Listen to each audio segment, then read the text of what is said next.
咧，咁今日嘅課題會係落病政治嘅，咁接下嚟嘅時間交俾蔡醫師。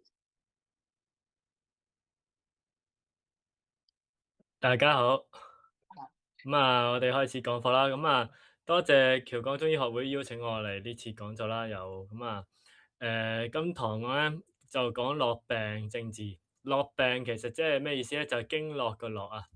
咁我哋大家就好清楚啦。人體咧有經絡有臟腑啦，然之後咧經絡細分落去咧，我哋仲可以分到好多嘢出嚟嘅喎。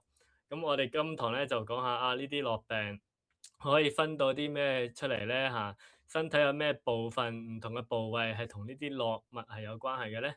同埋呢啲嘅絡脈咧係點樣樣令到我哋病，點樣令到唔舒服啦？同埋我哋點醫呢啲病啊？咁咧落病嚟講咧，就我哋首先咧就分經同絡啦。經同絡咧都係經脈嚟嘅，即係都係脈啦。咁經同絡嘅最主要分別點解我哋要將佢分開咧？因為咧雖然都係經脈，但係咧喺生理嘅狀態裏面咧，其實係好唔同嘅喎。經咧就好似一啲大條嘅馬路咁樣樣㗎。例如呢個係一個人嘅話咧，有手有腳嘅話咧，咁嗰啲經咧就係好大條嘅高速公路嚟嘅。咁由心上頭，由頭又走手，手又走去腳，腳又走翻去心，咁樣周圍四通八達咁樣連住晒嘅。咁呢啲經咧，我哋叫經脈咧，就係有好多氣去主導嘅啦。咁人嘅一啲氣血啊、脈氣啊，咁都係透過呢啲經咧，快速咁樣去運行啦，就可以好快咁樣運送去全身唔同嘅臟腑。咁由於唔同嘅臟腑都有唔同嘅經分出嚟啦，例如心經啊、腎經啊、肝經啊、肺經啊、胃經啊等等啊。咁所以咧，臟腑之間嘅連結咧就好強啦，佢哋嘅氣嘅輸送咧就好強啦。咁呢個咧就係經嘅特色啦。而絡嘅特色咧，絡咧就係同經係好唔同嘅。絡咧佢就個氣嘅主導性唔強嘅。例如咧，如果係經咧，佢嘅循行嘅方向咧係好明顯嘅，佢哋循行嘅方向咧係好迅速嘅，佢嘅嗰個循行咧係周流不息，好快好迅速嘅。好似高速公路咁嘅。但絡咧，佢嗰個氣就主導唔強啦，佢就好似啲細條嘅馬路咁樣樣嘅，一路分出去，越分越細，越分越細。咁咧，佢就分出去全身唔同嘅地方咯喎。咁所以咧，佢嘅特點同經最大唔同咧，就係佢係唔係話佢個運行咧，同個氣個流動咧就冇咁大關聯嘅，反而咧佢係嗰啲養分咧係透過啲管道咧滲下滲下滲下滲去人體唔同嘅地方。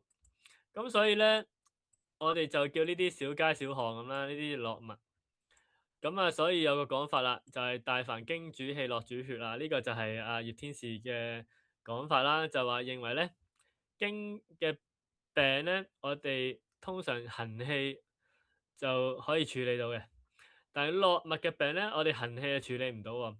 咁我哋通常咧都係要用一啲處理血嘅方法，或者處理絡脈嘅方法咧，就去通到個絡脈。咁咧就用行氣嘅方法咧行唔通嘅。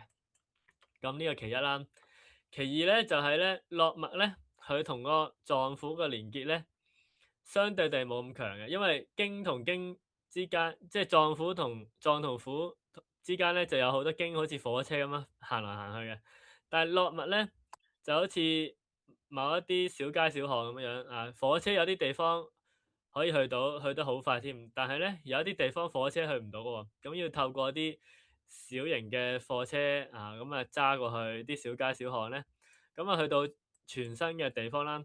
咁所以咧，經同絡嘅第二個最大嘅特點唔同咧，就係絡脈咧，佢係會去到人體好多唔同嘅地方嘅，但係經咧就唔係度度都去到嘅。咁而絡脈去到人體唔同嘅地方咧，最表嘅層咧，可以去到皮毛，最裏邊嗰層咧，去到最深處嘅其中一個細胞啊，等等，都係同個絡脈有關嘅喎。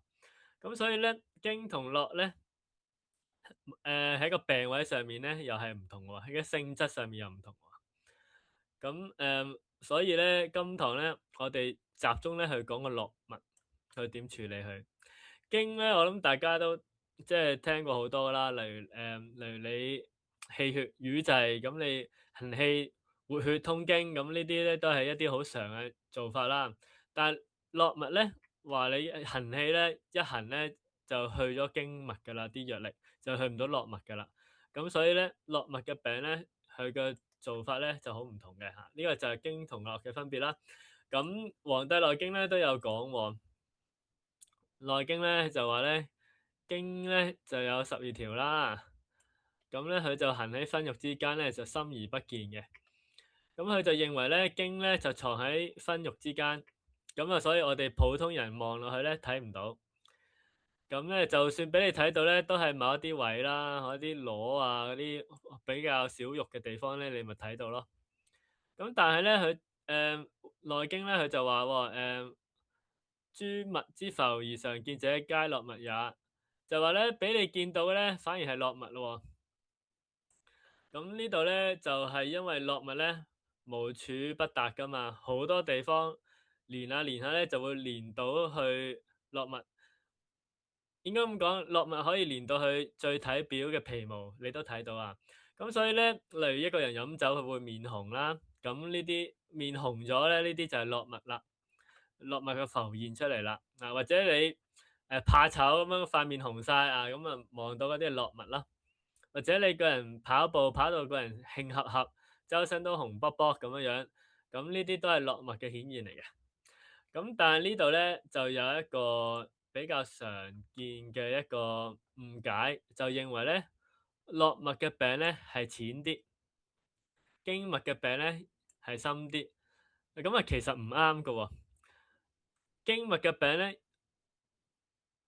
經嘅病咧，有時唔一定係淺，唔一定深過絡脈嘅嚇。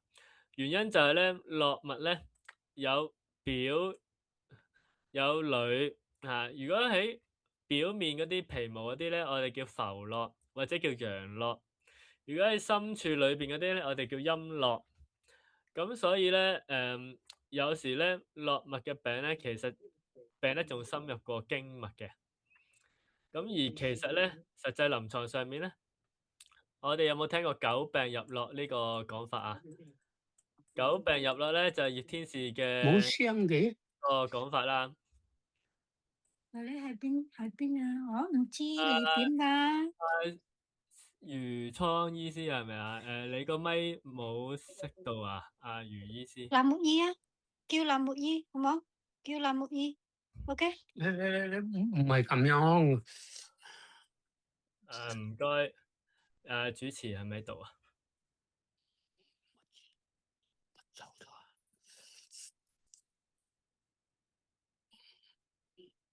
你係咁樣問嘅，唔好呀。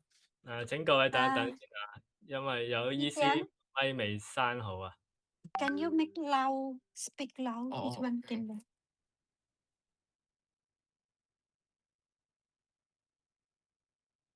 現在 OK，現在 OK，可以繼續。OK，好啦，好啦。好，我哋繼續啦。頭先咧就講到葉天士啦，久病入絡嘅講法啦。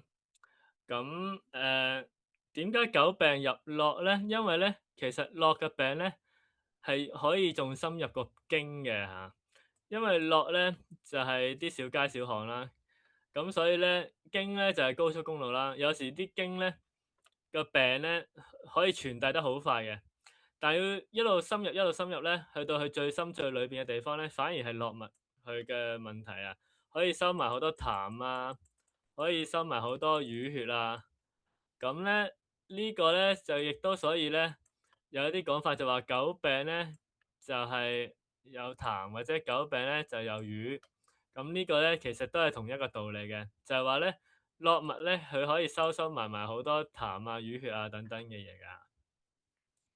咁另外咧，《內經》仲有講啦，諸絡脈不能經大節之間，必行絕道而出入。其實嘅意思咧就係話咧，例如你有一隻手啦嚇，咁啊有啲手指有啲手臂啦，咁我哋知道咧呢一個係爪關節咧係一個關節嚟嘅，咁咧內經咧佢就認為咧經咧就係可以喺咁樣關節咧直接通過嘅。咁但係咧，落脈咧，佢咧就唔係喺嗰啲大關節裏邊咁樣直接通過嘅，佢係喺嗰啲關節出邊嗰啲皮啊、嗰啲組織啊，咁樣滲下滲下咁啊滲過去嘅。咁所以咧，佢就話啦，落脈咧不能經大節之間，必行絕道而出入啊，即係行埋啲山卡拉嘅路咁啊，一路經過嘅。復合於皮中，咁所以咧，皆見於外，咁咧就認為咧，咁所以咧，你就能夠喺個大嘅關節外邊咧睇到嗰啲絡脈啦。咁啊，呢度都係嗰句啦嚇，絡脈咧佢唔係淨係喺表嘅，喺裏邊咧都係有絡脈嘅。成個身無論最表嘅皮毛，最裏邊深處嘅地方，都係有絡脈入到去嘅。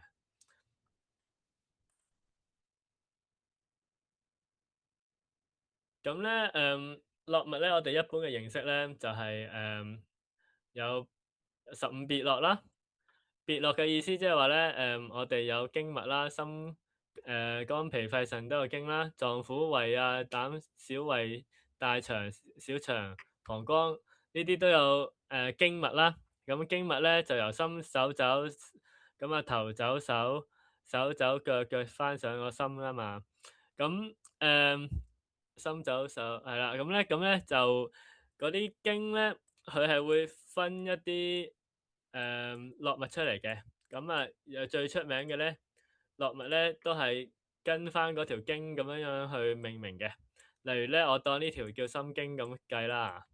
咁佢有一啲地方咧，咁佢就分啲絡脈出嚟啦。咁呢條絡咧，我哋就叫心嘅絡脈啦。咁或者我哋叫做心嘅別絡啦。咁咧心嘅咁啊絡脈咧，如果根據經嘅命名咁樣去分咧，就有15條別絡嘅。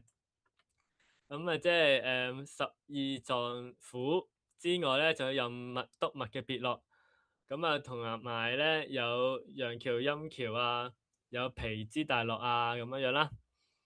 咁其實咧仲有一個叫胃支大絡嘅，一陣間會同大家去講多少少啦。咁呢個咧就係由正經分出去嘅支絡、別絡嚇。咁呢個就係其中一種我哋認識嘅絡脈啦嚇。咁跟住咧，仲有一個絡脈咧，我哋叫臍絡。臍絡咧，嗰個講法咧，大家可能少聽一啲，因為臨床上面咧好少書去有介紹臍經嘅絡脈嘅。通常我哋講臍經咧，最多都係講任督沖帶啊嘛，即係話例如呢個又係一個人啦嚇，呢個手手腳腳啦當 ，OK，咁啊呢個係個頭啦嚇，咁通常嚟講咧，我哋學臍經咧就係話嗰個督脈咧就喺背脊，任脈咧就喺前面，咁都係喺正中間嘅 ，OK。咁呢個就係任督二脈咧，通常我哋講係理解係奇經。咁然之後奇經八脈我哋就有衝脈、帶脈。咁啊，衝脈咧就係喺呢度附近啦，去到上心口啦嚇。衝脈同埋任脈督脈咧，佢個分別咧就有啲唔同嘅。衝脈咧就我哋叫血海，血海咧就係負責收埋啲血嘅。咁即係話咧，無論係陰陽氣啊，一啲精氣啊，一啲血啊，一啲嘢要收埋喺個人體裏面咧，好多時咧都會收喺衝脈嘅。咁所以咧有啲情況咧，個人係需要多啲血嘅話咧，佢嗰個肝咧就會調配啲血由個衝脈嗰度調出去十二經脈。即係例如你跑步咁樣樣，咁我要多啲血咯，多啲血咧。有啲血咧庫存喺個肝嘅，有啲血咧由個肝嗰度要由個衝脈調出去嘅。咁啊，又例如啦，婦女要嚟月經喎，咁嗰個子宮要多啲血喎，咁咧個肝咧就會喺幫助嗰啲血咧調配啦，咁啊由個寵物咧就調落去個子宮，咁你咪可以子宮咪可以有月經咯。咁或者你唔係嘅，有 BB 生個 BB 你要餵奶嚇，咁佢啲寵物嘅血咧，佢就唔落去子宮啦，咁啊去到乳房啦，咁啊餵奶咯。嗱，咁呢個咧就寵物。咁啊，任脈督脈咧就係奇經，衝脈咧就好似一個血海咁樣，喺一個水塘咁樣。咁跟住咧，其他嗰啲嘅，例如係陽維、陰維、陽蹻、陰蹻、帶脈嗰啲，其實全部都係奇經嘅絡脈嚟嘅。咁啊，呢個一陣間都會繼續講多少少嘅嚇。咁帶脈咧就係圍住條腰，好似腰帶咁啦，係咪？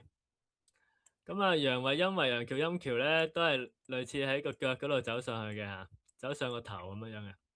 咁啊，一陣間會講多少少奇經嘅絡脈。咁啊，仲有頭先有講啦，陽絡啊、陰絡啊呢啲就係講緊個絡脈咧，喺你最表淺嘅地方咧，佢又出現；喺你最深最裏邊嘅地方，佢又出現嘅。咁所以咧，絡脈咧，佢係無所不包、無所不到嘅，佢係好幼細。咁我哋呢度咧，呢度咁多字咧，其實就係呢個內經嘅內容啦。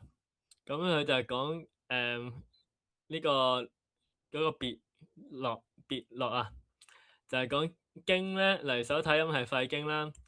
咁咧佢個喺個列缺呢個位咧，佢就會分支出嚟，就有一啲絡脈咧，咁啊一路走嘅。咁啊一路走，如果呢啲絡脈有病咧，就有唔同嘅病症啊等等嘅嚇。咁佢就有好多個別絡啦。咁啊心又通裏啊，支正啊，等等啊，咁樣一路一路講好多唔同嘅絡脈啦。咁樣呢啲絡脈咧就唔係人嘅所有絡脈，只不過係講緊人嘅一個主要嘅一啲別絡。絡脈仲有好多其他種嘅嚇。咁啊呢度就係講任脈督脈嘅別絡啦。咁一般嚟講咧，就係講15絡嘅。咁15絡嘅出處咧，就喺《蘭經》同埋《內經》都有講嘅。但係《蘭經》講嘅15絡同埋《內經》講嘅15絡咧，有少少唔同嘅。咁啊，嗰個同埋即係佢，因為《內經》講咧就係12絡，跟住任脈督脈，跟住皮嘅大絡。咁啊，《蘭經》咧佢會多咗少少嗰啲陽蹻、陰蹻啊嗰啲咁樣樣嘅。我自己個人嚟睇咧。陽蹻、陰蹻咧，佢哋都係絡脈，但係佢哋唔係由臟腑分出嚟嘅絡脈，佢哋應該歸落去奇經嘅。咁呢個係我自己睇法啦。咁有啲人咧就會有一個講法，就係講16絡脈啦。16絡脈咧，其實就係講緊嗰個胃嘅絡脈，因為咧呢度有講脾之大絡啦。咁脾之大絡咧就係講緊。除咗你個經臟，除咗你個臟腑會分開一啲分支一啲絡脈出嚟之外咧，佢哋每一個臟每一個腑咧都會有一啲絡脈咧連過去個皮嗰度嘅。咁咧，呢個咁多一抽嘅絡脈咧，我哋咧就叫脾之大絡啦。咁咧，脾之大絡咧，通常咧都係講緊。係由個大包呢個位分支出去嘅。咁另外仲有一個內經冇將佢歸落去絡脈，但係咧其實佢都係絡脈。咁啊內經佢係有寫有記載到嘅絡脈咧，就叫胃之大絡啦。咁呢個就係都係一個別絡嚟嘅，明日虛裏。咁啊呢個咧就係講緊咧胃絡同埋胃之大絡嘅唔同咧，就係話。唔同嘅臟、唔同嘅腑咧，都係有一啲絡脈連到去個胃嗰度嘅。咁呢一抽絡脈咧叫胃之大絡啦。咁咧佢呢個絡脈咧會伸出去個乳房嗰度嘅喎，左邊嘅乳房嗰度。咁咧佢就會搏動嘅。咁係呢個咧令到個中氣咧係可以傳出去嘅。咁呢個就同個心嘅搏動有關係啦。咁其實唔同嘅落物咧都有少少唔同嘅作用嘅。咁但係咧大致上咧落物咧嘅作用咧都係傳送一啲脈氣啊，即係營啊、胃啊，咁樣去傳送一啲營養啊，咁令到周身咧都係有一啲營養可以去到去嘅。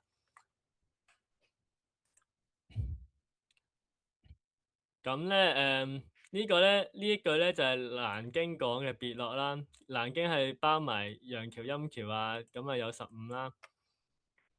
咁其實就唔係好重要嘅，我哋就知道臟腑有經，同埋每條經咧臟腑嘅經咧再有分支喺某一啲穴位上面咧有分支分出去嘅，就叫做別絡，咁啊得㗎啦嚇。咁我哋又知道有12別絡之外咧，有脾之大絡，有胃之大絡，咁就 OK 啦嚇。咁呢個咧就係叫別絡啦，呢個我哋一般嘅認識嚟嘅。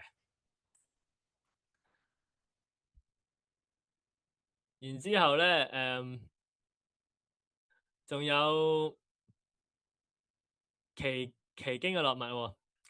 咁啊，奇經嘅絡脈咧，頭先有講啦，任脈咧就喺前面，人嘅前面，督脈咧就人嘅背脊。咁呢個咧就係經嚟嘅。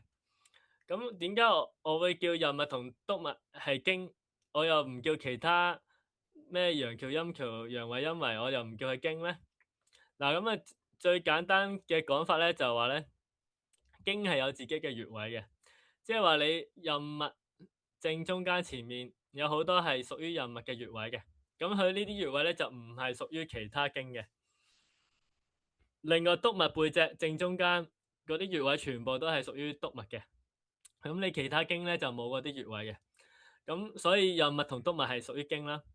咁但係如果你講到去陽橋、陰橋、陽胃、陰維咧，如果你睇翻同埋帶脈咧，如果你睇翻經絡圖咧，佢係冇自己穴位嘅，即係唔會話有一啲穴位咧就叫做陽橋脈嘅穴位，唔係咁嘅嚇。佢哋呢啲脈咧，佢哋嘅穴位咧全部都係借嘅，就話例如呢度脾經，跟住嗰度有肝經，咁咧就湊埋埋咧係屬於呢個橋脈或者係圍脈嘅穴位啦，咁樣樣。咁所以咧，實際上咧呢啲咧佢唔係屬於經脈，佢係屬於絡脈。因為佢冇穴位，佢係借翻嚟噶嘛。其實呢個咧就係聯繫緊唔同嘅經脈，咁所以佢個作用咧就係同個絡係一樣啦。即係話佢係幫助唔同嘅經去溝通聯繫，咁呢個就係奇經嘅絡脈啦。咁奇經嘅絡脈咧就係有好多唔同嘅絡脈啦。咁我可以呢度簡介多少少俾大家聽下嘅嚇。咁首先咧就係話咧，前面咧就係任脈，後邊就係帶脈啊嘛。嗱，你呢個係個鼻，呢就隻眼嚇。咁咧呢個係一個人啦。咁嗰個帶脈咧就係圍住個條腰，好似腰帶咁噶嘛。咁佢咧就係有聯繫任脈同督脈同埋衝脈嘅作用啦。咁另外咧，亦都可以溝通埋其他，例如你話有脾經、有胃經，有其他唔同經脈都係經過呢啲位噶嘛，咁佢咪全部都可以聯繫到咯。咁帶脈咧就負責收束一啲經氣，等到啲經氣咧唔好下墜嘅。如果帶脈咧，佢個收束嘅功能係冇咗咧，好容易有啲好多水液咧就向下跌，就變成咧有幾種病啦，可能有帶下病啦，可能有一啲臟氣下垂啦，可能有啲散病散氣啦，咁呢啲都係同個帶脈有關係嘅喎。咁呢個就係帶脈作為絡脈嘅一啲作用啦。咁跟住咧頭先又講咗啦，衝脈咧就好似血海，就好似水塘咁樣樣啦。咁衝脈佢嘅特點咧就又唔係絡脈又唔係經脈咁簡單，佢係好似儲埋啲嘢咁樣，好似水塘咁嘅。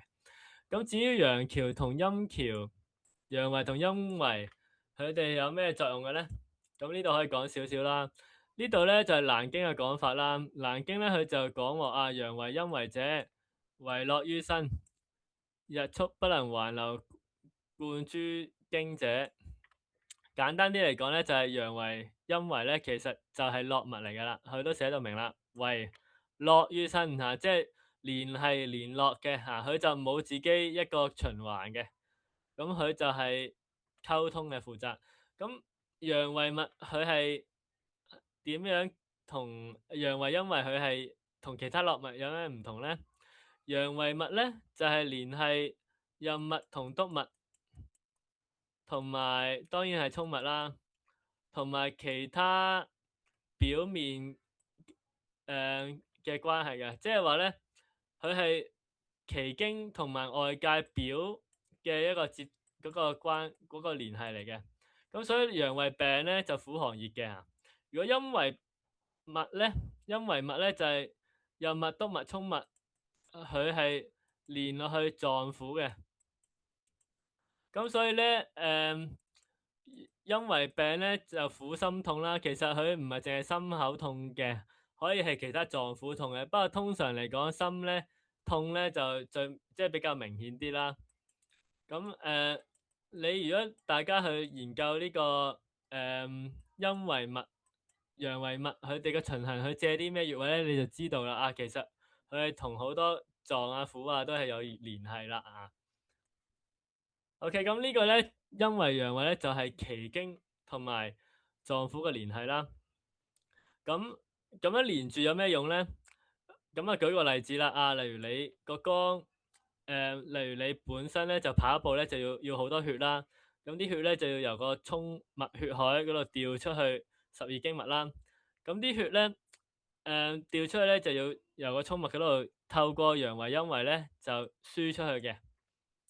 咁好啦，啊，當你跑完步咯，個人瞓覺咯，咁你啲血咧就要收翻入個肝，咁當然個肝都收唔晒所有血嘅，有好多血咧都要收埋佢個衝脈啊等等嘅。咁其實咧好多嘅一啲血嘅資源咧，唔係淨係收喺衝脈嘅，咁佢喺個調配嘅過程咧，有好多時咧都係收喺啲陽為陰為脈嘅裏邊嘅。咁所以一調動嘅時候咧，可以即刻攞出嚟用嘅。咁呢啲就係陽為陰為嘅作用啦。當然啦，如果你話個人嘅免疫啊、個人嘅資源調配啊呢啲陽為陰為咧，好多都有參與嘅。咁蕎麥咧就同陽為陰為咧都係有啲相似嘅，佢哋就係都係一啲樂物嚟嘅。不過蕎麥咧同個為物有咩唔同咧？蕎麥同為物咧，如果你睇翻佢哋嗰個循行嘅路線咧，其實咧。佢哋有啲接近咧西醫講嘅中樞神經嘅嚇，咁即係佢哋由個腳跟嗰度一路上到去咧入風池啦，甚至係入到去腦竅嘅嚇，可以入到去個腦裏邊嘅。咁如果你睇翻佢哋嘅作用咧，陽為陰為唔係陽蹻同陰蹻脈咧，佢哋係主理個腳矯唔矯健啊，即係有冇力啊。咁其實就係同你嗰個手腳好多神經噶嘛，咁要控制噶嘛。又或者你個人咧係有神經咧，例如係講緊呢個交感神經同副交感神經，佢哋嘅作用咧，其實就同陽蹻陰蹻咧，佢哋嗰個互相制約嗰個機理咧，就相當之相似嘅嚇。咁所以咧呢個陽蹻陰蹻咧，其實咧就係同個腦嘅一啲聯繫嚟嘅。咁當然啦，唔係淨係個腦嘅，佢係奇經嘅樂物啦。個腦咧，其實咧就係奇行之府嘅其中一個啦，係咪？咁奇行之府咧，其實唔係淨係腦噶嘛。例如你話骨啊、髓啊、呢個子宮啊，咁等等咧，全部都係奇行之府嚟噶嘛。咁呢啲奇行之府同埋任脈督脈嘅聯繫咧，就係由蹻脈去聯繫住噶啦。咁啊，陽蹻咧就係比較講緊，佢係負責興奮性嘅，即係話咧，例如佢開眼咧就係陽蹻負責，合眼咧就係陰蹻負責。咁啊，如果你一個人瞓覺啊，我想瞓着啦，就係陰蹻氣滿；啊，如果我醒啦，就係陽蹻氣滿。咁呢個就係同交感神經同埋副交感神經互相制約嘅機制係相似啦。咁呢個咧就係陽橋同陰橋佢哋分開嘅，即係點樣分陽橋定陰橋咧？就係睇佢個功能上面咧，佢係負責係興奮嚟制約咁啦嚇。咁當然啦，陰橋陽橋佢就唔係淨係等同於交感神經同副交感神經嘅，其實好多例如內分泌嘅系統咧，都係同呢個陽橋陰橋脈咧，佢哋係好有關係嘅。咁今堂咧就唔詳細講太多啦。咁大家理解到就係話啊，陽橋陰橋其實都係絡脈，不過佢聯絡嘅嗰個位咧就係由個督脈右脈衝脈連落去呢個奇行之府。咁啊，佢哋有少少唔同㗎。咁同陽維陰維咧係唔同啊。陽維陰維咧就係由個任督脈同埋個衝脈連去個外表外界，同埋個入連去個臟同埋個腑嘅嚇。咁所以咧正常嚟講咧，陰橋陽橋咧個病咧係淺啲，唔係陰維陽維個病係淺啲，陰橋陽橋個病係深啲啊。不過咧就大家大概理解到佢哋係絡脈咁樣樣去先啦嚇。因為今堂係講絡病啊嘛嚇，咁絡病都好多，唔係淨係呢個絡嗰個，唔係呢個奇絡嘅嚇，奇絡只係絡嘅其中一種嚟嘅啫。咁呢度講少少呢個係內經嘅講啊，呢個係難經嘅講法嚟嘅，就話啊經有12，絡有15。咁咧就有好多氣啦，即係經絡有加埋有27噶嘛。咁又咁啊之外咧，仲有點解何獨不區於經咁樣樣？呢度係講緊個奇經啊嚇。點解不區於呢度27氣咧？就係呢度就答啦。聖人圖切溝渠，圖切嘅意思咧就即係話好似畫圖咁樣樣嘅，就你嗰啲心肝脾肺腎嘅經啊，大腸小腸經啊、膀胱經啊等等呢啲經咧，就好似畫地下鐵路咁啊，作咗條鐵路出嚟噶啦，係畫晒圖出嚟噶啦。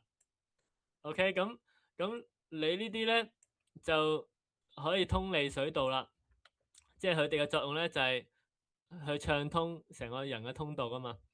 咁所以咧，當一個天氣降下嘅時候，就好似我哋人食嘢落去嘅時候咧，好多營養咧就經過呢啲經絡咧經脈啦嚇，咁咧就入到去全身啦，因為佢哋畫好晒啲圖噶啦嘛，畫好晒啲坑渠嘅位噶啦嘛，咁可以迅速去到全身咯。咁但係咧去到全身都唔夠噶喎，因為咧有啲地方咧都係呢啲坑渠去唔到嘅地方嚟嘅，就係佢就會滲出嚟啦嚇。你好多營養咧就要滲出嚟咧就去到最表面嘅地方又好，身體最入邊嘅地方又好嚇，都係呢啲坑渠去唔到嘅地方嚟嘅，就溢滿啦，滲出嚟啦。咁咧滲到咧好似呢個好似一啲墓配咁樣樣啊嚇。咁咧就聖人不能復圖啦嚇，即係你畫圖都畫唔到啦。咁咧呢個就叫絡脈滿溢啦。咁所以經咧就不能復區啦。然之後咧扁鵲咧就一路講啦，就有奇經八脈咧，既不區於12經。咁啊，因為奇經八脈咧就唔屬於12經嘅，佢咧就係首先講咗佢哋嘅位置啦。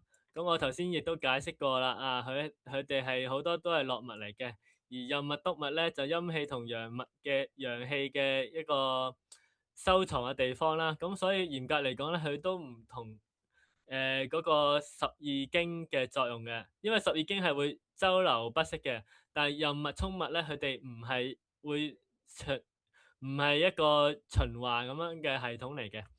如果任脈衝脈會循環咁行咧，係啲人玩氣功咧先至會循環咁行啦，咁啊叫小周天啦。咁呢度就唔詳細講啦。正常人嘅任脈督脈咧，其實就係一個喺前面，咁啊陰氣之海，一個後邊就陽脈之海，咁佢哋都唔係會循行嘅嚇。咁其他嗰啲全部都係絡脈嚟嘅嚇，咁就同其他嘅絡物咧，佢哋嗰個作用咧又好相似啦。咁所以咧，佢就話聖人圖設溝渠，呢個溝渠每日流於深湖啊，聖人不能溝通啊。就係話咧，你畫咗12經咧，就畫晒溝渠啦，畫晒個圖出嚟啦。但係有一啲地方咧，你咧就唔係可以畫圖畫出嚟嘅，係好自然咁樣引就生出嚟嘅。就好似你啲坑渠啦，佢啲水滿手啦，就流出去咧，就變成一啲係湖啦。有啲湖例如係咩湖咧？聰物咪係湖咯，聰物係叫血海啊嘛，咪收起啲精血嘅咯。咁啊有啲流出去咧，變成一啲河啦。咁有啲河係天然噶嘛，佢唔係坑渠嚟噶嘛。咁呢啲咧就唔係聖人可以畫圖畫到出嚟噶啦。咁所以咧12條坑渠、12條經咧都唔能夠去驅促到呢啲噶啦嚇。咁呢個咧就係講緊奇經同正經嘅最大分別啦。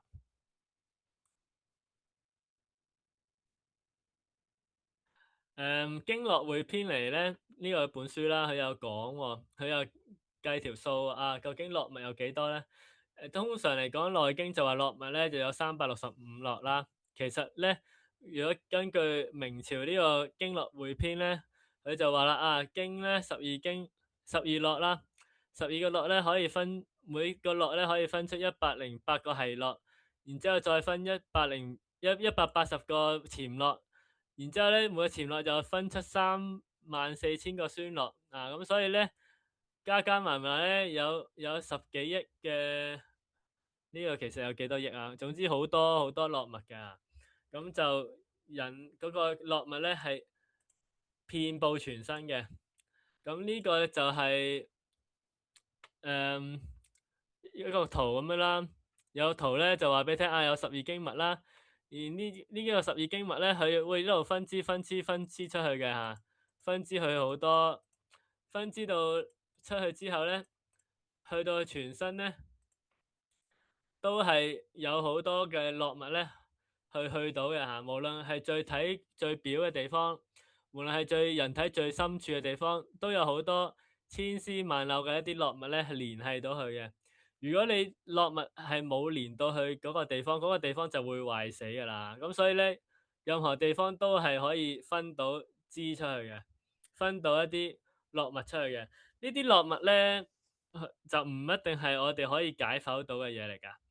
有一啲絡脈我哋可以解剖到啦，你當係微細血管又好啊。但係有啲絡脈咧，佢係一種氣嘅通道嚟嘅，即係話一個細胞同另一個細胞之間，佢哋有啲嘢輸送到去咧，咁佢嗰個地方就叫絡脈㗎啦。咁呢個係一個氣嘅通道嚟嘅。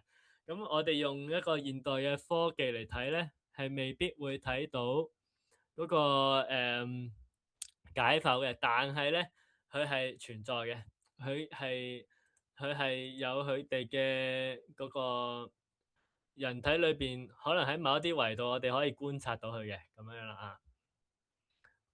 咁就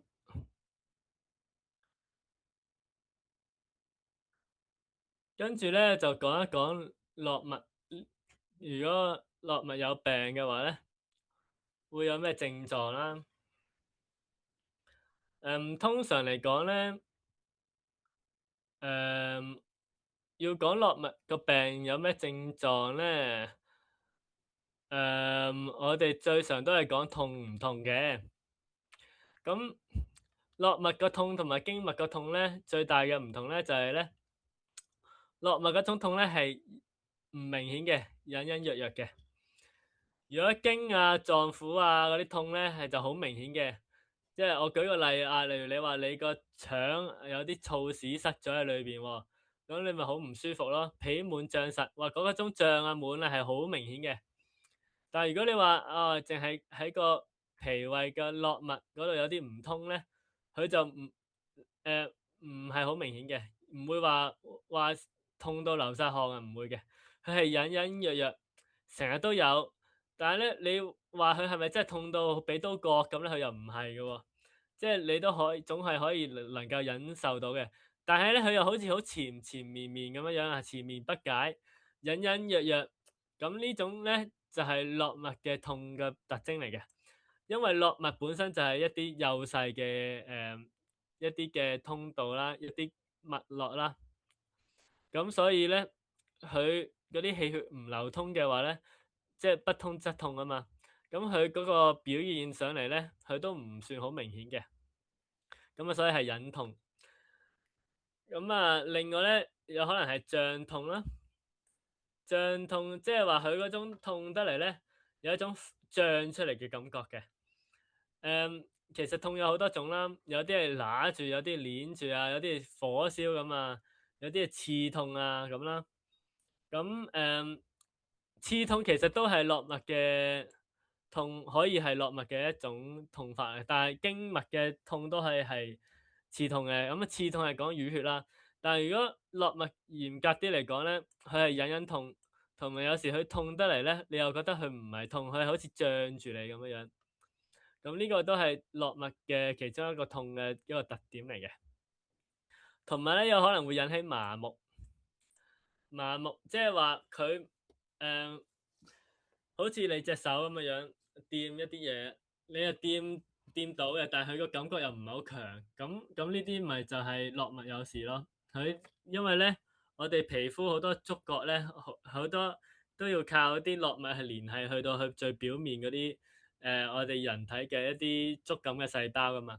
咁所以咧呢啲咧麻啊木啊木咧就係即係冇乜感覺，麻咧就係多咗少少感覺，都係同呢個絡脈嘅病咧係有關係嘅嚇。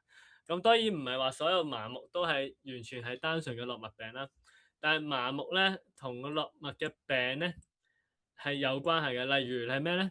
例如係你糖尿病，糖尿病咧當然唔係話所有糖尿病都完全係絡脈嘅病啦，係咪？咁但係糖尿病耐咗咧，大家都知道係會點咧會睇嘢蒙查查啊，睇嘢視力下降啊，跟住嗰啲手腳啊嗰個觸感差咗啊，麻木啊，咁呢啲咧其實就係因為嗰啲糖尿啦嚇，血糖咧好高啦，糖分本身係有毒性噶嘛，咁佢係會傷害嗰啲微細血管嘅，咁啊點傷害咧？會令到血管發炎啊，會令到啲血管塞住咗，通唔到去啊。咁所以你視神經嗰啲好微細嘅血管咧，會塞住咗，視力會下降啊。手腳嗰啲神經嗰啲血管咧塞住咗，咁啊摸嘢好似唔係好摸到嘢啊，有一種麻木嘅感覺啊。咁呢啲咧都係因為絡脈唔通引起㗎啦嚇。咁所以借助糖尿病呢個例子，我哋可以理解到絡脈呢個情況，如果係塞咗啊，會引起呢啲嘅病症出嚟啦。咁跟住咧，絡脈嘅病咧，有可能會引起忽冷忽熱嘅。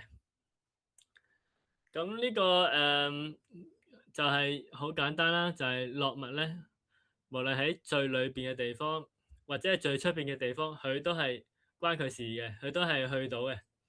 咁我哋知道最出邊咧，其實就係人嘅表啦，人嘅表咧會受好多風啊、寒啊咁樣樣。有時有啲風濕啊，咁都會侵襲體表嘅。侵襲體表咧，唔係淨係皮膚嘅喎，其實一啲絡脈咧，佢都係會去到嘅。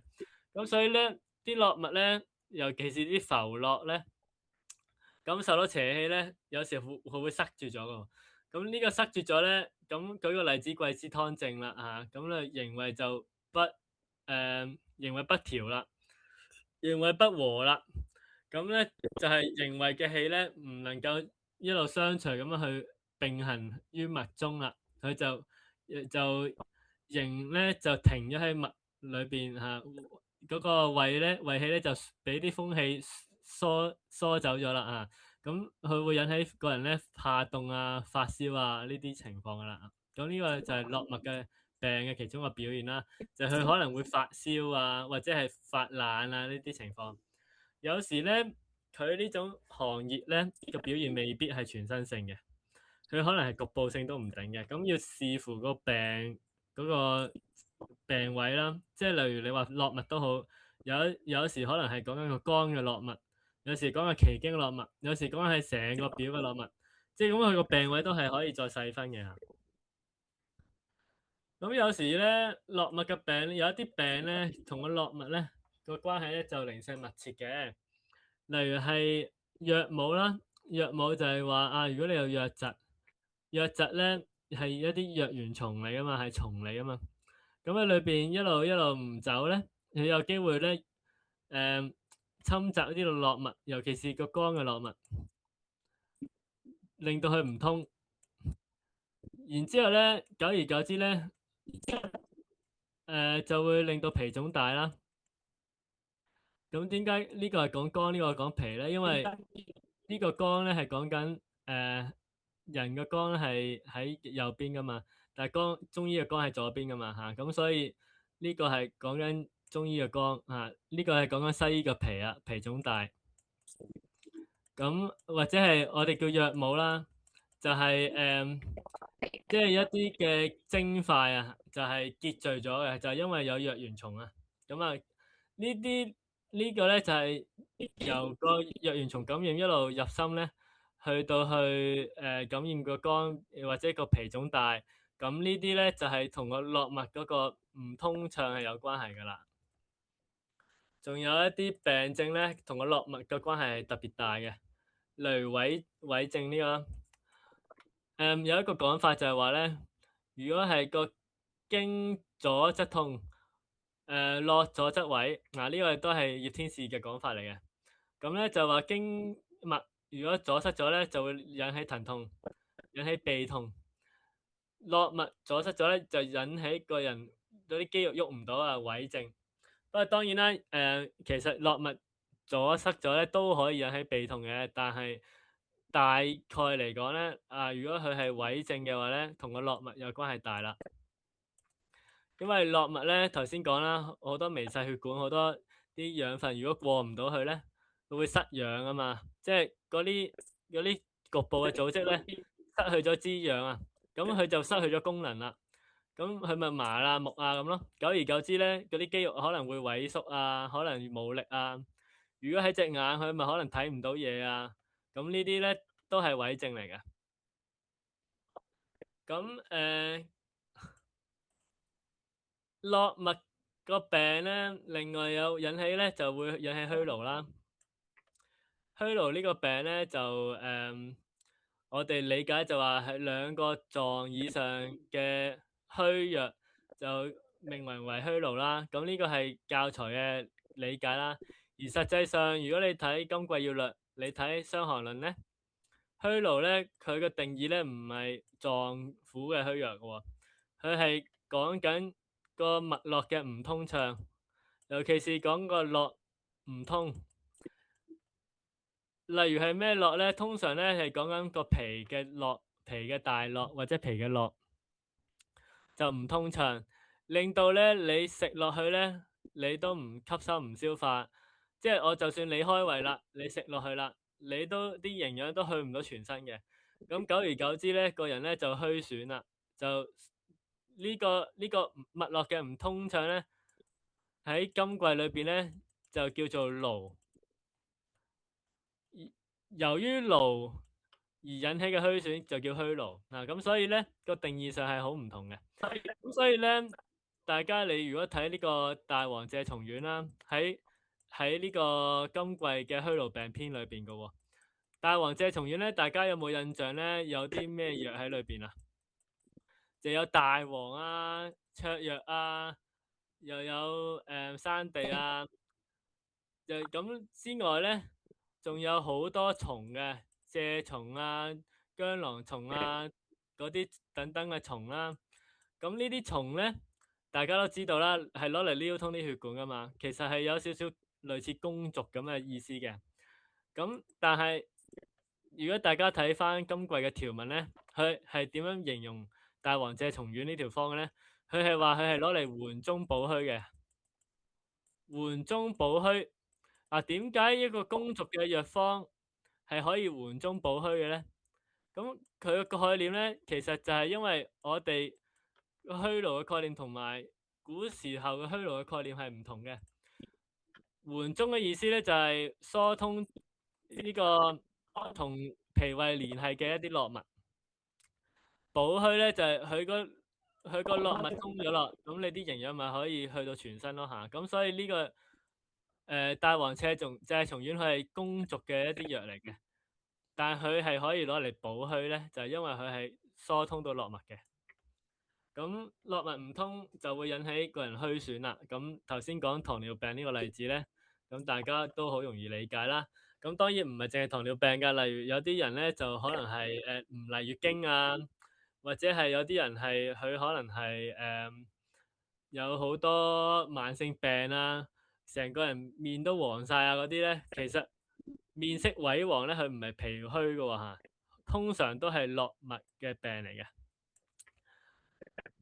咁啊，絡脈嘅病如果佢係阻塞咗咧，佢個皮膚咧會萎黃啊，會甲錯啊。咁呢個大家都要注意喎。咁呢個佢就係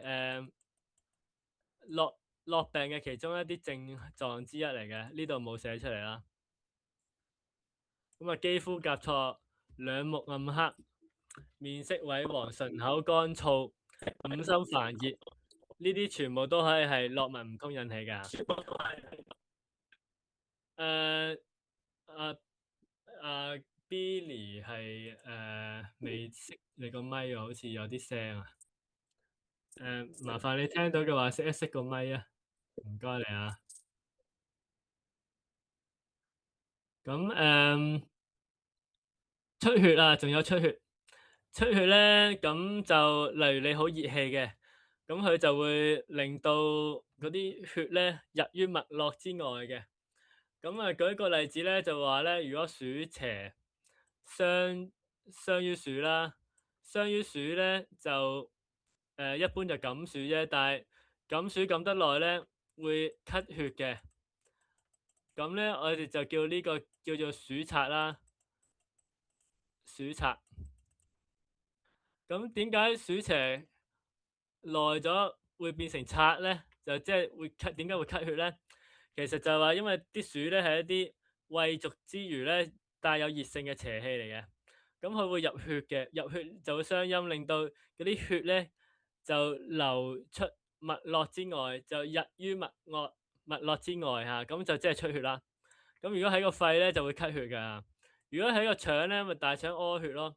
咁所以好多嘅一啲出血咧，如果佢唔係話流晒出嚟嘅，佢係滲出嚟或者有一笪咁樣樣嘅，嗰啲出血咧就係絡脈嘅出血嚟㗎啦。咁大家知道啦，呢啲情況咧，你止血咧可能就要通絡啊，因為唔可以下下都通經㗎嚇。有時一啲絡脈嘅淤血阻塞咧，佢都會引起出血，但係你行氣咧就冇效嘅。咁啊有好多治法啦，咁陣間都會講下嘅。OK 嗱，咁啊解釋咗絡嘅一啲症嚇。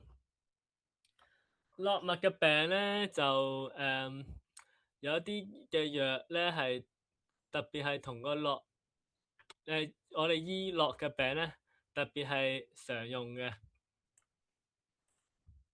嗱，舉個例子啦，例如係防己呢個藥啦，佢就係一隻非常之好嘅通絡嘅藥嚟嘅。防己我哋通常咧都係話啊，佢係攞嚟醫一啲鼻痛啊，可以利水啊，去水腫啊。咁其實咧呢個只不過係講佢嘅最終嘅作用啫，就唔係講佢個機理啊。防己呢個藥咧，佢配搭唔同嘅藥咧，就可以去到唔同嘅絡脈嘅。例如你話防己配黃芪咧，咁佢就可以去到表嗰度咧，就驅風固表去濕嘅。如果你話防己配山地咧，咁啊即係防己地黃湯啦，咁可以入個腦絡嘅喎，可以醫一個人嘅一啲腦嘅病嘅。如果你防己配石膏咧，可以去一啲暑濕。防己配蒼術啦，或者防己配茯苓啦，咁係可以去通咗絡脈嘅一啲水液嘅唔暢通阻滯。咁啊，防己呢味藥咧係一隻即係好明顯嘅，佢係入去絡脈嘅一個藥嚟嘅。防己係通絡啦，同可以去水氣啦，可以推咗絡脈裏邊嘅水氣嘅。咁所以防己呢隻藥咧有佢獨特性啦。咁其實除咗防己之外咧，有好多其他嘅藥㗎，例如葉啦。大家可能有所不知啦，其實凡係樹葉嘅藥咧，都係入落㗎喎。咁點解咧？因為咧一塊樹葉咧，例如係嗰一塊樹葉係咁嘅樣啦。咁你其實咧，你睇佢啲紋路咧，就好似一啲落物咁樣樣嘅喎，佢係咁樣樣走出嚟嘅。咁啊，所以咧好多一啲藥方咧，佢係刻意用一啲樹葉嘅藥咧嚟到去入落物嘅。咁啊，例如咧呢個係清樂飲啦，清樂飲個方名已經話俾你聽，佢係清咗一啲樂嘅一條方嚟噶嚇。清樂飲咧，其實就係清暑氣嘅。例如你話啊，暑熱令到你咳血，嗰個清樂飲有啲咩藥咧？咁啊，瓜翠銀扁花河邊竹葉與絲瓜啊，清樂瓜西瓜翠衣啦。咁咧佢就有銀花扁豆花啦。咁啊銀花扁豆花咧就佢係驅暑氣嘅，因為花呢啲藥嘅芳香咧就去驅嗰啲胃俗嗰啲暑邪，就係一啲胃俗嘅邪氣嚟嘅。咁啊咁跟住咧佢就用咗咩啊？荷葉邊，又用咗竹葉。咁啊呢兩個都係樹葉嚟噶啦嚇。咁佢就可以驅暑，你邪得嚟咧可以入絡嘅。咁佢可唔可以？咁佢呢啲樹葉嘅藥咧入絡又可以清熱，咁佢咪可以令到嗰啲熱邪喺絡裏邊嘅熱邪就驅走咗去啦。咁佢咪唔出血咯。跟住佢就用咗一隻絲瓜絡。嗱咁啊有一啲植物類嘅藥，係一啲絡類嘅藥，或者有時有啲係藤類嘅藥啦嚇。藤啊絡啊呢啲藥咧，有時亦都係可以入去呢個絡物裏邊嘅。咁啊，如果係一啲絡，例如係骨絡啊、絲瓜絡啊呢啲，都係可以入絡嘅。咁例如呢個清化痰液法啦，黃萬英經常用嘅。咁佢清化痰液之中咧，又同我哋普通清化痰液有咩唔同咧？就係黃萬英咧好中意加啲入絡嘅藥嘅。佢好中意咧，例如喺二陳湯或者係一啲瓜溜啊、貝母啊嘅基礎上面咧，好中意加絲瓜絡啊，或者骨絡啊，或者係加呢個旋福花啊。咁呢啲都係通絡嘅藥咧。咁令到嗰啲痰啊收喺一啲絡物裏邊咧，都可以抽出嚟。咁佢咪可以完完全全徹底咁樣將嗰啲痰咧就清出嚟咯。咁呢個就係透過清絡物咧去化痰嘅概念啦。枝啦枝都好多嘅，例如桂枝都係入絡嘅。桂枝就調和營衛啦咁調和營衛咧其實就係入絡噶啦。咁啊桂枝、桑枝都係啦，桑枝通常都係我哋講走去上肢嘅，其實桑枝都可以入去一啲絡物啦。不過通常嚟講都係偏向講係上肢啦。人例如係咩咧？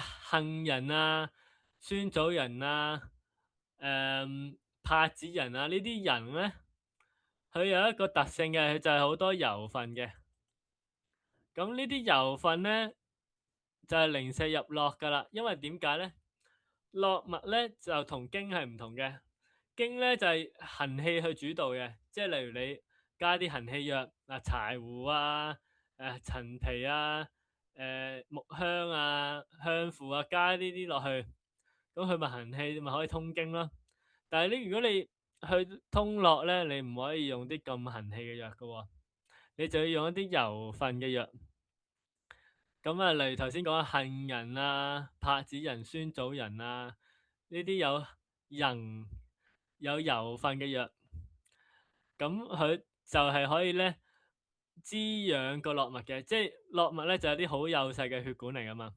咁呢啲油分嘅嘢咧就好似潤滑油咁樣樣啦。咁佢食咗落去咧，如果你個潤滑油夠多咧，咁佢就可以通到個絡物啦咁即係好似你個渠塞咗，你夾硬用個通係咁通佢，係咁通佢都通唔到咧，你就要加啲潤滑劑落去啦咁咦整整下佢又可以通到出嚟啦。咁呢個就係油油份咧就係通絡噶啦。咁所以除咗果仁之外咧，例如當歸啊呢啲潤嘅藥咧，或者當歸之外，肉鬆茸啊呢啲就係即係雖然佢係植物性嘅，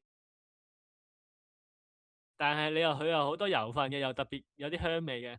咁呢啲藥咧都係可以入絡脈嘅喎，巴戟啊、肉鬆茸啊呢啲啊，咁樣樣都係可以入絡脈噶啦。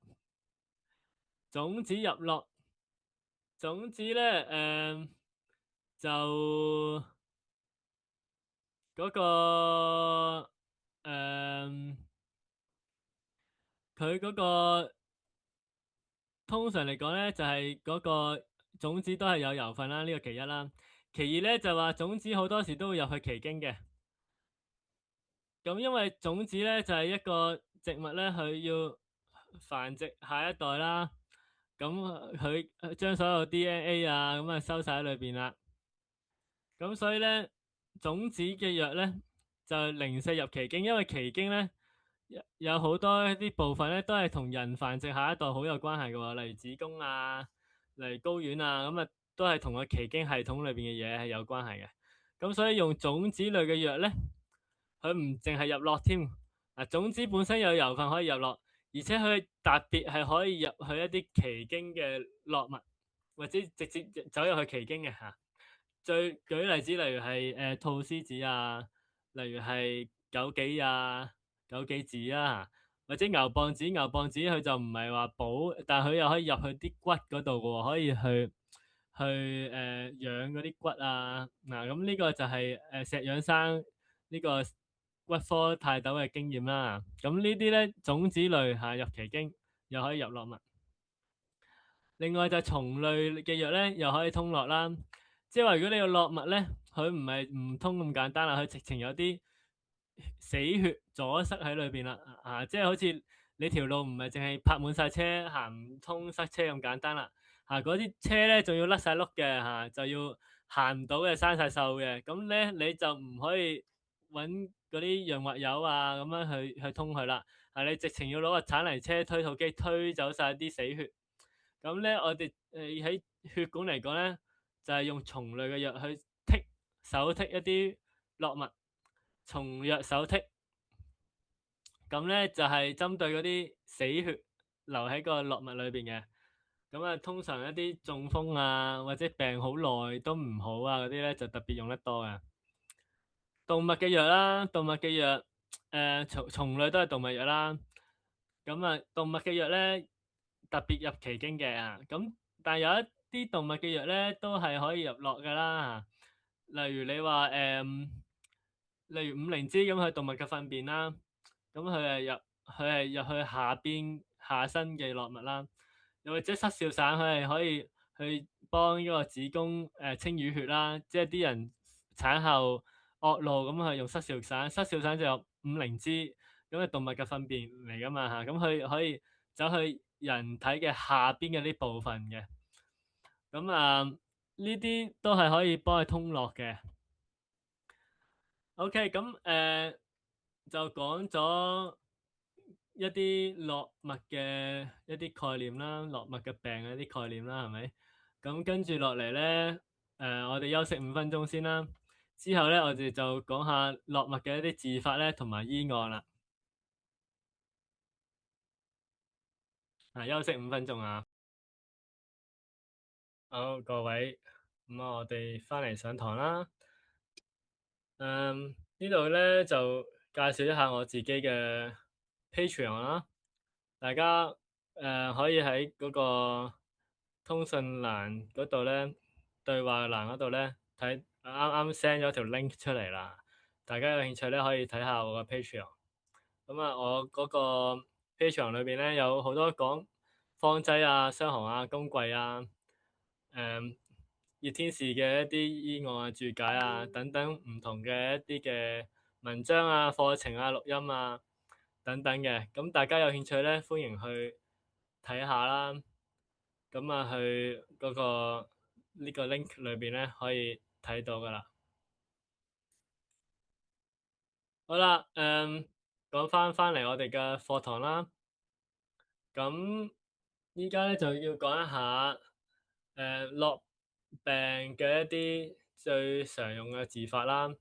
嗱，即係除咗咧你加一啲藥係通絡嘅藥之外咧，落脈咧係好多種治法嘅。最常用嘅治法咧就係調和營衛啦。調和營衛咧，大家好多時都係諗啊，佢係太陽中風嘅一個治法啦，係咪？桂枝湯啊嘛，其實唔係㗎，唔係咁簡單㗎。太陽中風咧，只係落病嘅其中一種嚟嘅啫。落病咧，大家知道啦，佢係無論喺表又係關個絡事，喺個裏又關個絡事㗎嘛，係咪？咁所以表咧中風咧，我哋可以用桂枝湯去醫太陽嘅表症。但係如果喺裏邊絡脈唔通咧，我哋都可以用桂枝湯啊去調和營衛。咁所以咧調和營衛咧呢個方法咧，佢唔係淨係醫太陽中風啊，佢係可以通呢個絡脈。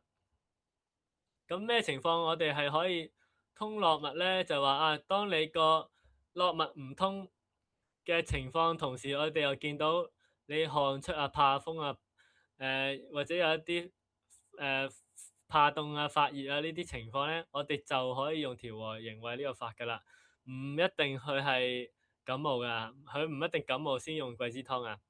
總之好多情況咧都可以用到呢個桂枝湯加減去醫一啲絡脈嘅病。咁例如小建中湯啦，小建中湯醫胃痛啊，或者係呢個桂枝茯苓丸咯，去醫婦人徵家啊，或者係醫呢個或者係呢個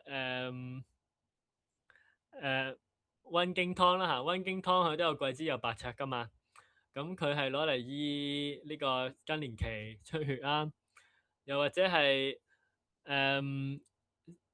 桂枝生姜湯啦嚇，醫周身痛啊嘛，咁呢啲都唔係一定係感冒噶，但係因為佢絡脈唔通，有汗出惡風、脈緩呢類嘅情況咧，就可以用桂枝湯嘅底去到加減咧，去到處理呢個絡脈唔通嘅引起嘅問題噶啦。嗱，通常咧喺今季或者喺傷寒裏邊咧，張仲景咧就係攞佢嚟醫一啲虛勞病嘅。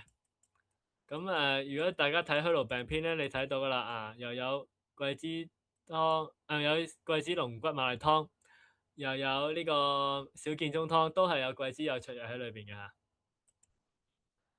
咁虛勞啦，咁另外咧有呢個叫做附生芳香法啦。附生芳香法咧就係話咧，如果你個絡脈咧係有啲實症、淤血症或者係一啲邪氣阻咗喺裏邊咧，好多時都可以用一啲附生芳香嘅呢類藥加落去加減嚟到去醫呢個絡脈嘅一啲病嘅。例如舉個例子啦，就係吳茱萸啊，呢啲咪苦嘅藥咯，但係苦得嚟佢又有香味嘅，即係好似好芳香咁啊嘛，小茴香啊呢啲藥咯嚇，咁佢呢啲係攞嚟醫嘅咩？醫嗰啲散氣病啊，咁散氣病好常用噶嘛，呢啲例如天台烏藥散啊、杜氣湯啊、秋刀散啊，咁就係用呢類藥啦，木香啊。咁屬於香得嚟咧，就又苦又辛又香嘅藥啦。咁用呢類藥就可以醫呢個絡脈嘅一啲氣滯或者有邪氣，或者佢唔通暢。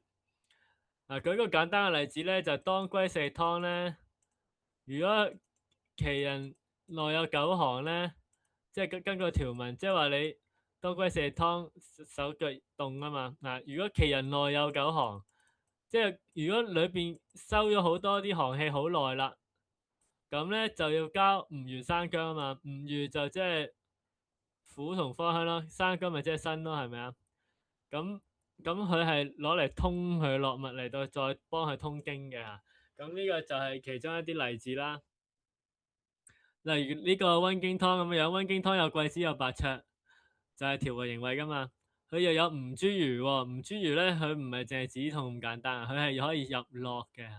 咁呢啲入絡咧，男人咧就可以攞嚟醫嗰啲咩前列腺大啊，女人咧就可以醫佢嗰啲子宮肌瘤啊咁啊。咁呢個就婦新芳香啦。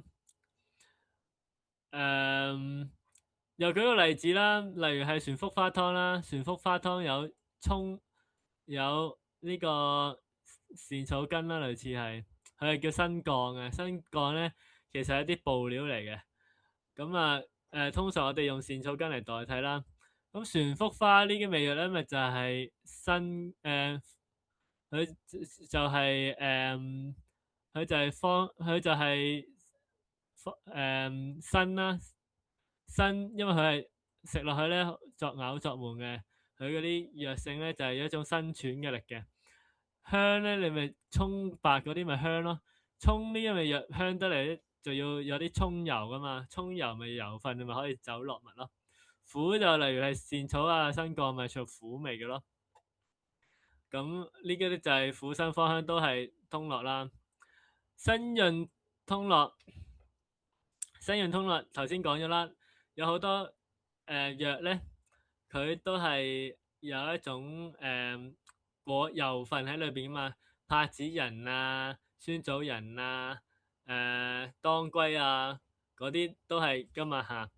咁例如你有啲柏子仁，有啲酸棗仁，我加少少川芎咁樣，咁佢咪酸棗仁湯咯。咁酸棗仁湯就係通絡噶啦，佢就係調呢個人瞓唔瞓覺啊嘛。調個人瞓唔瞓覺咪就係入呢個陽橋陰橋嘅咯。咁啊調個人瞓唔瞓覺就係因為陰橋陽橋就係絡脈嚟噶嘛。咁呢個其中一啲例子啦，又或者啊旋福花，佢可能再加當歸啊、桃仁啊呢啲就係有一啲果仁類嘅藥，咁啊就有啲質潤嘅藥，咁佢咪又係辛潤通絡咯。咁呢個咧就係其中一種治法啦。辛甘溫補啊，辛甘溫補即係咩咧？有咩係甘溫又可以補嘅咧？例如係當歸咯嚇，當歸又係甘溫又可以補嘅咯。肉鬆茸啊，又或者係呢個巴戟啊，嗰啲咪係甘溫補嘅咯。甘溫補咧仲唔夠啊，要加啲辛味嘅藥啊，例如係加桂枝落去咯。最常用咧就係桂枝啊、當歸啊、肉鬆茸啊、巴戟啊、鹿茸啊呢類嘅藥咧，就可以醫，例如啲人係痿症啊，或者係中風啊，或者係呢個即係好多種唔同嘅方法啦。之後我都會講醫案嚟到去解釋嘅。咁啊，仲有松藥手剔法啦。松藥手剔法咧，頭先都介紹咗大黃謝松丸啦，即係話你個絡脈唔通，個人會虛勞噶嘛，有淤血，令到你個人吸收唔到，令到人有虛損噶嘛。咁嗰啲血咧，你就普通嘅一啲潤滑油，你都加落去咧都冇用噶啦。咁你咪要用推土機咯。咁松藥咧就係手剔嘅嚇，就好似推土機咁樣。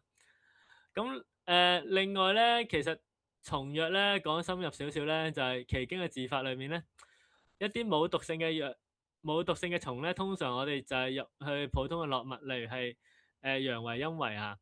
如果有一啲有毒性嘅藥物咧，有毒性嘅蟲類咧，例如係蜈蚣啊、蠍子啊嗰啲咧，就係入去呢個蕎脈嘅陰蕎陽蕎嘅。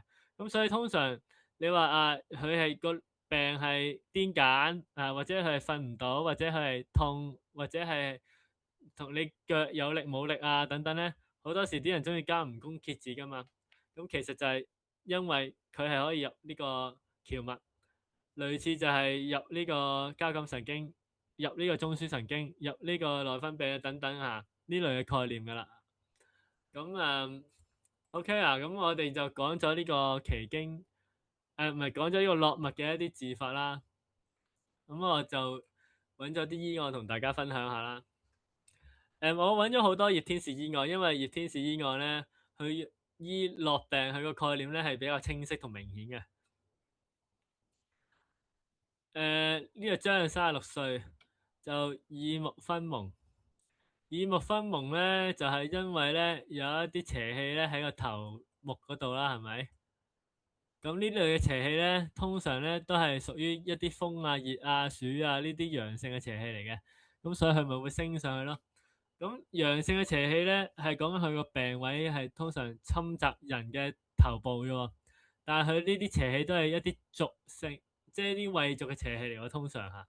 咁因為佢穢濁啊嘛，咁所以佢咪會令到人蒙蔽清曉啦。咁所以佢耳目分蒙啦。咁佢就話甚於五錢，五錢咧呢個咧就係講緊一個圓運動，就係咧五間咧就喺最頂呢個位置嚇，最高嘅呢個位置，左邊就一路升，右邊呢個陽氣一路降啊嘛。五錢咧其實就係講緊喺左邊屬於風嘅呢個位置，屬於木嘅呢個位置。咁啊，佢就話呢個此屬少陽鬱勃之聲啊，即係話一啲風阻住咗頭目，令到少陽嘅氣升唔到上去啊。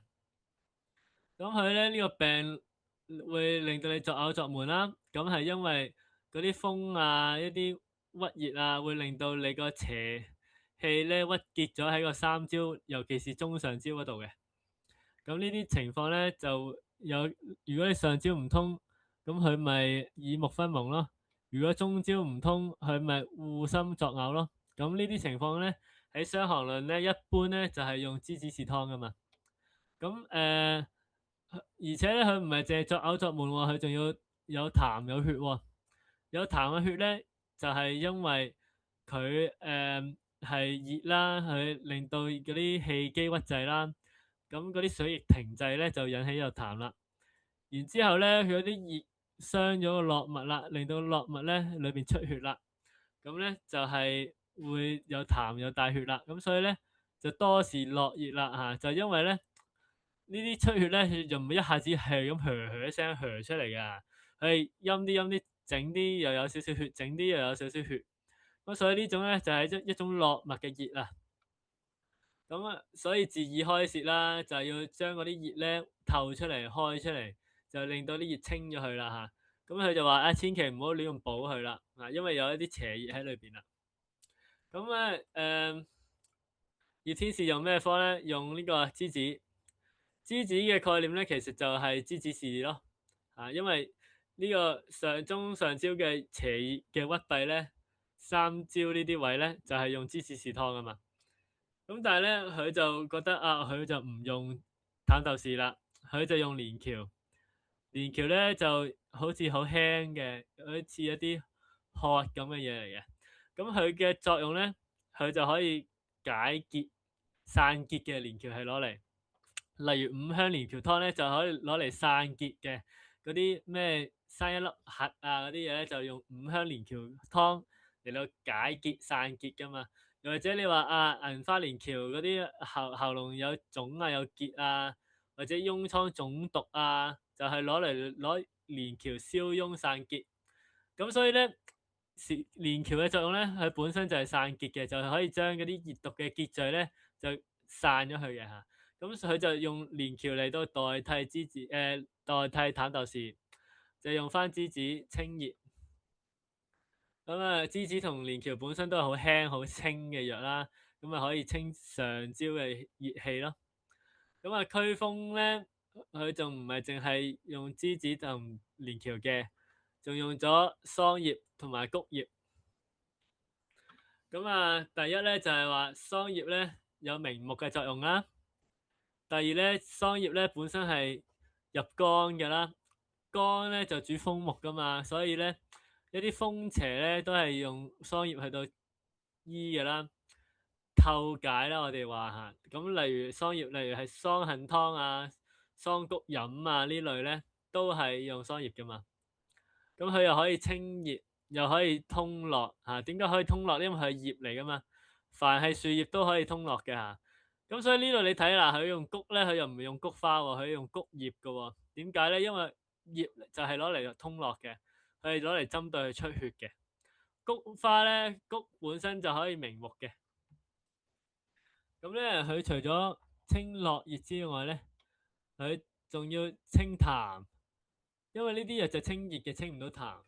咁清痰咧就用一啲苦而潤嘅藥啦，例如嬲、瓜嬲。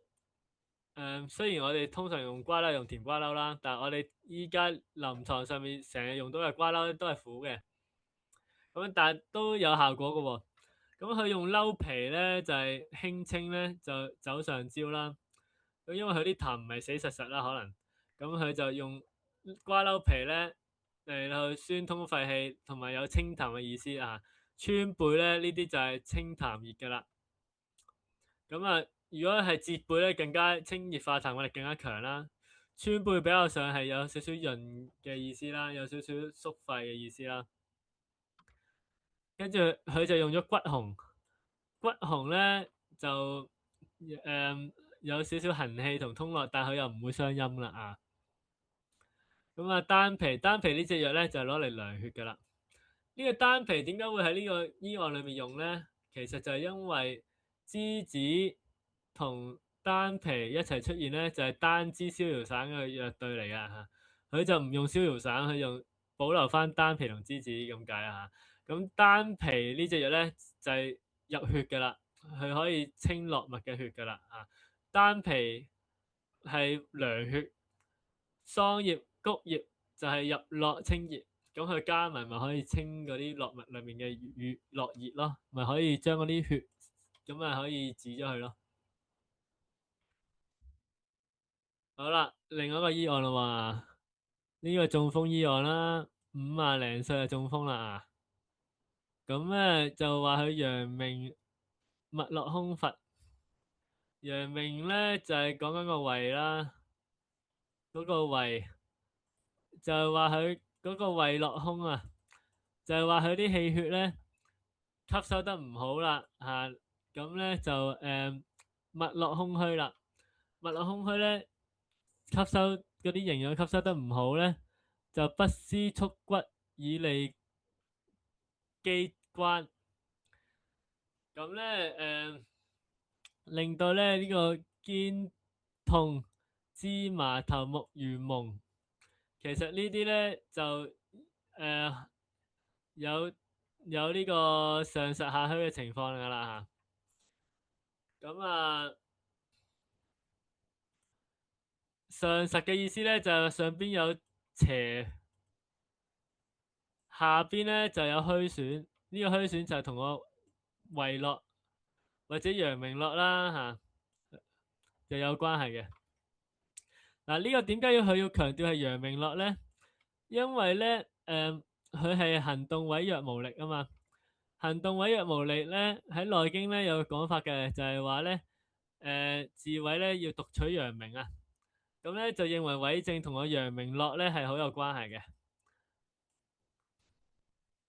咁啊，如果我哋一般理解陽明咧，就係陽明胃同埋陽明大腸啦。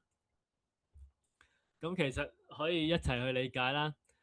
咁啊可以分開去理解佢啦。大致就係話咧，佢呢啲係屬於土金啊，土金。胃咧就係屬土，大腸咧就屬金。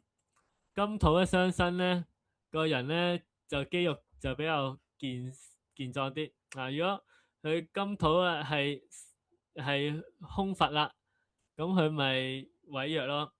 咁呢個痿弱咧就唔係講個胃個呢個苦，或者唔係講大腸呢個苦嚇，佢係講個絡喎嚇。咁所以咧呢個絡脈咧就同我哋平時嘅講嘅苦咧嗰個功能上面咧喺個理解個功能上面係有唔同嘅嚇。咁佢就認為咧呢個係有絡熱喺裏邊啦，有內風啦，尤其是夏天咧就升起上嚟啦。跟住佢又話咧又有濕又有痰啦。咁唔係話佢係話必不應病，佢就唔可以下下都燥濕化痰啦。咁佢就用咩方法嚟到處理佢個陽明絡虛嘅問題咧？嗱，咁我哋睇睇佢啦啊。首先咧，佢認為佢嗰啲內風肺起咧，我哋要知道咧，風咧係屬木嘅，同個肝係有關係嘅。然之後咧，肝咧就係血海嚟嘅。如果喺傷寒論咧，風咧係厥陰噶嘛，係風木主令咧，厥陰咧，例如你心包又好，肝又好咧，都係同個血係相當有關係嘅。咁所以我哋有話啊，血熱生風、血虛生風呢啲嘅講法啦，或者話治風先治血，血行風自滅呢啲講法啦嚇。咁所以咧，當你有內風沸起嘅時候咧，葉天士佢嘅着眼點咧，其實係要涼血啦。涼血咧，佢就用咗西葛地黃湯之類嘅嘢啦，有西葛、有山地、有丹皮。西葛地黃、卓牡丹啊，咁佢就冇用芍藥，佢就用咗丹皮、西葛同山地。咁呢個就係涼血嘅啦。但係咧，佢就用咗一啲清嘅藥啊。咁呢個就類似清營湯啦。銀蕎、丹地、圓竹、心水、蜜蓮啊，有銀蕎、有鹽參、有呢類藥咧，其實就類似清營湯啦。啊，即係話咧，佢唔係淨係涼佢血，喺佢個營分嗰度咧，佢仲有一啲熱透出去，嘗試將嗰啲營分嘅熱透出去氣分嘅。咁佢就用咗連翹、元參。元參咧偏向營分嘅嚇。佢清營咧，佢就冇用銀花，佢就用咗桑葉就代替銀花啊。桑葉咧就入絡嘅嚇，銀花咧就解毒嘅，有少少唔同嘅兩味藥。咁呢個情況佢唔用銀花，佢用桑葉啦。連翹咧都係散結嘅啦，咁啊將嗰啲熱結散解咧透出去呢個氣分啦。咁咧仲有一啲驅風嘅歐藤同埋天麻啦。歐藤天麻咧就係針對佢芝麻啊、頭目魚蒙啊呢類嘅症狀啦，肩痛啊呢類都係風動嘅症狀嚟噶啦。咁所以咧，大家見到啦針對陽明落空咧，佢係涼血嘅，亦都用一啲因為咧佢認為佢呢個陽明佢個落空咧，呢個上實下虛咧係由於有風將嗰啲血升咗上去，以致下邊虛損引起嘅，佢係咁認為咁樣起嘅嚇，咁所以佢就咁樣去處理佢啦。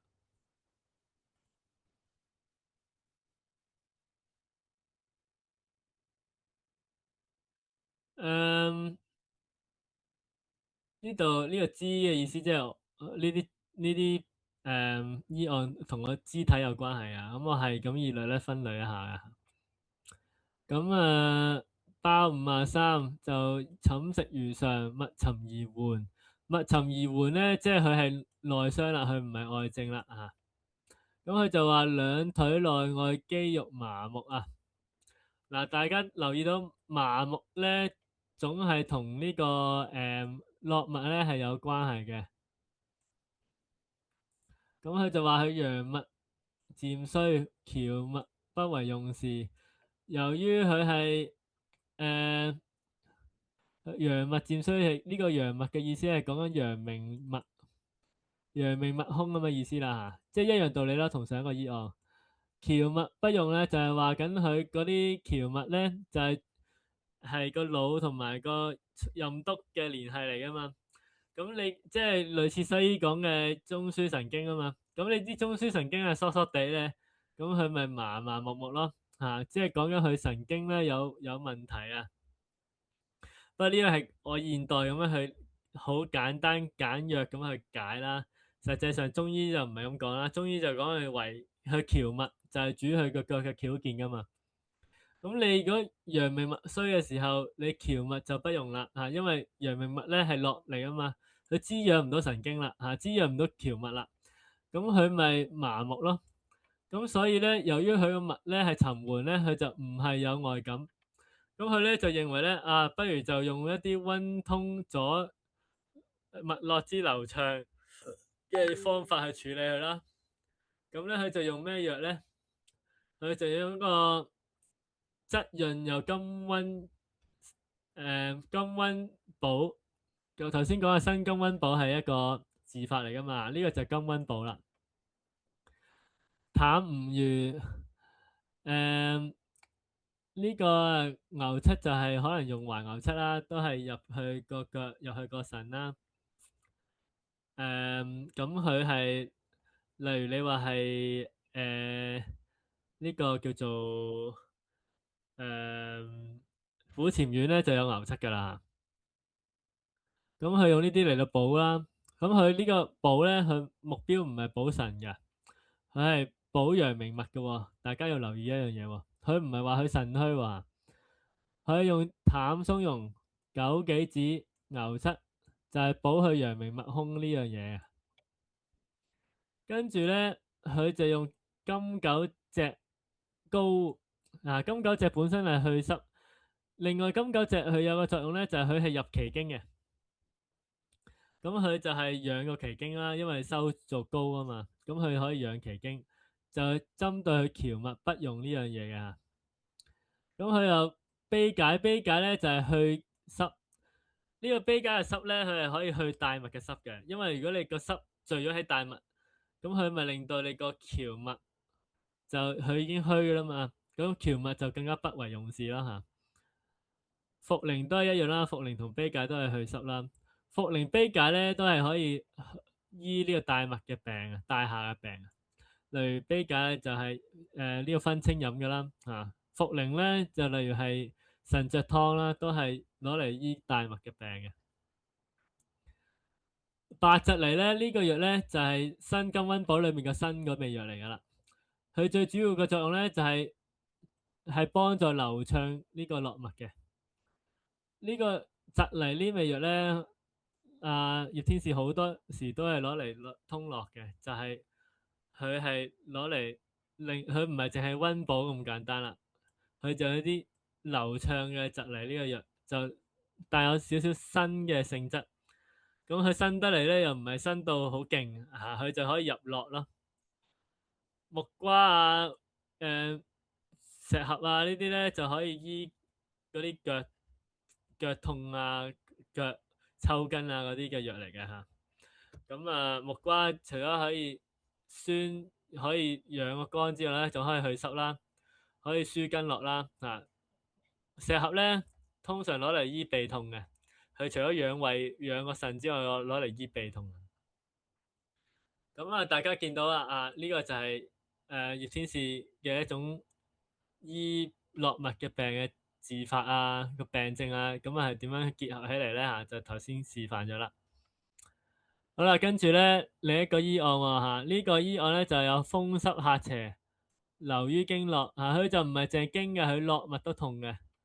四肢流走而痛佢呢種痛咧就唔係一處嘅，係周圍都係嘅，而且會走嘅，不拘一處嘅。咁呢個就叫周痹啦。咁咧佢認為咧呢種周痹咧就有好耐啦，10年噶啦。10年咧佢就認為湯散咧就唔好用噶啦。咁你認為咧生邪咧就要急散，但係縮邪咧就緩攻。咁縮邪嘅意思就話呢啲邪氣咧已經喺個人體裏邊好耐噶啦，咁佢就唔係喺個經脈裏邊噶啦，佢就會流連喺度絡脈啦，因為久病入絡啊嘛，入血分入絡脈。咁所以咧呢個病咧佢係周痹，但佢無論四肢又係有，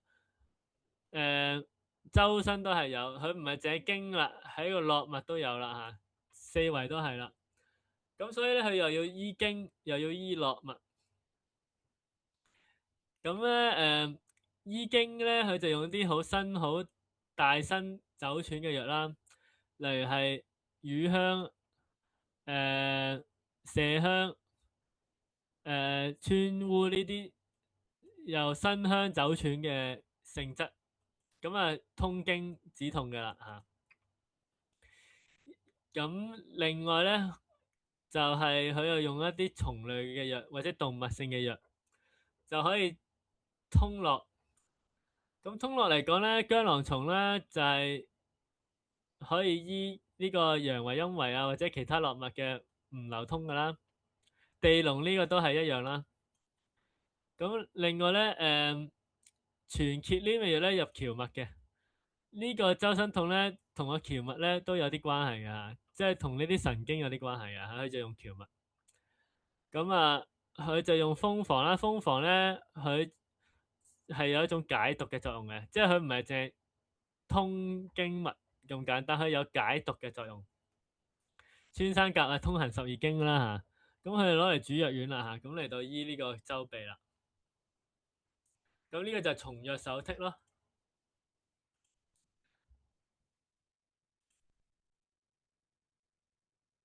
肩胛嗱，肩胛咧就佢就話佢陽明脈衰啦。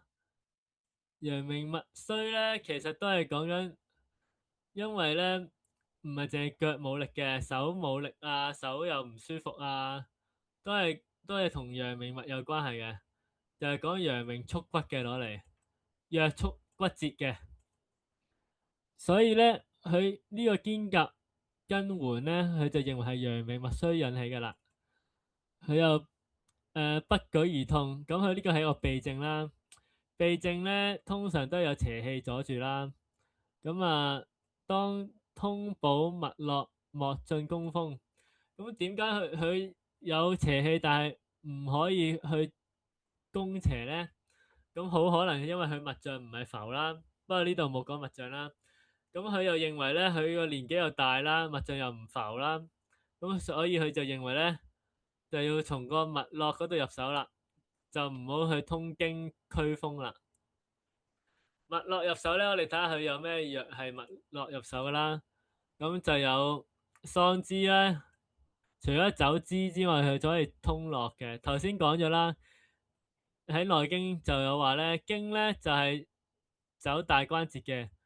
如果係落脈嘅話咧，咁佢係唔行關節，佢係行喺出邊咁樣兜下兜下兜路咁樣樣嘅。咁所以咧，你呢啲落脈咧，你種行氣通經咧入唔到絡嘅，你就要用桑枝咧就入絡啦。嗱，呢啲關節佢雖然係關節有事，但佢又喺出邊啊痛啊冇力啊。咁佢呢個肩胛骨咧都有關節噶嘛，咁佢都係一樣道理嘅啫。咁佢由於喺上部咧，佢就用桑枝咯。薑黃啦，薑黃葉天使都經常攞嚟用嚟醫一啲上部關節嘅問題嘅。薑黃可同皮、桑枝、海風藤啊，葉天使成日用嘅。咁啊，驅風咧，佢就唔用一啲好猛烈嘅驅風啦，咁佢都用少少防風啦，防風比較溫順少少啦，驅風得嚟。咁佢就用咗當歸補血湯啦，當歸同埋呢個黃芪就補佢氣血，嚟針對佢陽明脈虛衰嘅問題啦。瘀術咧，其實就係走表驅風濕噶啦。咁咧呢個就係佢處理肩胛骨嘅問題啦。佢處理脈絡咧，佢係主要用桑枝同埋薑黃係走絡同走上肢嘅絡，但係佢又有加呢個黃芪當歸咧補氣。通常上肢嘅病咧，好多時都用到補氣嘅藥去處理。下肢咧通常都係去濕熱嘅。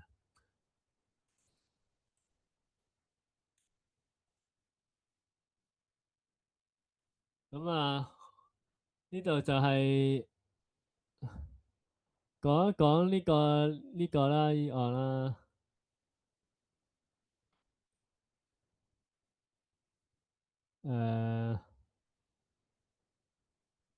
睇下先。你講講呢個醫案啦。就話啦，孫啊，22歲呢個人後生仔，年少氣弱啊，又擾動神經，就有胸痹啊，胸口唔舒服啦。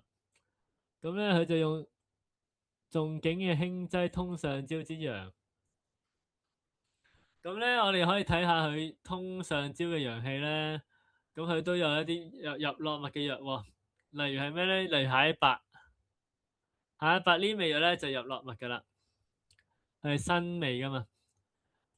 其實咧瓜撈蟹白湯咧就係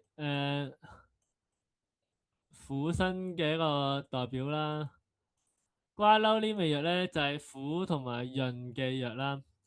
蟹白咧就係辛開嘅藥啦，辛開苦同埋呢啲藥咧質潤咧就入去呢、個落墨嘅嚇。點解話係質潤咧？如果你搣開啲瓜溜或者搣開啲天花粉呢類嘅藥咧，佢係有一種涼爽，一種好多好多好多粉咁嘅嘢嘅嚇。呢啲藥係入落墨嘅，呢類嘅藥都係入落墨。一陣間我都會講另一個例子啊。咁啊，瓜溜，不過佢呢度就冇用瓜溜啦嚇。佢就因為佢呢個唔係痰熱，佢係寒濕。寒濕咧，佢就唔用瓜溜咧，佢就用茯苓同桂枝，就類似靈桂熟甘湯啦。咁啊，靈桂咧就係輕升噶嘛。唔可以話靈桂輕升嘅，係升清陽啊嚇，即係將嗰啲水濕向下引嘅時候咧，桂枝嘅心陽一通咧，嗰啲陽氣就上咗去啦嚇。咁啊，化痰用半夏啦，白酒咧就有一種新嘅力咧，就去開佢個去呢個胸口嘅陽氣啦。咁啊，呢個類似瓜溜蟹白酒湯啦，不過佢唔用瓜溜，佢用靈桂夏嚟到代替瓜溜啦嚇，同埋薑啦嚇。咁呢個醫案裏邊咧，蟹白呢味藥咧就係除胸痹通絡脈噶啦啊。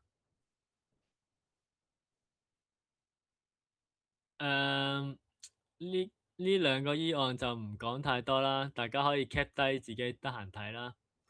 咁啊，因為時間有限，我呢度唔講，我哋講下邊嘅呢度啦。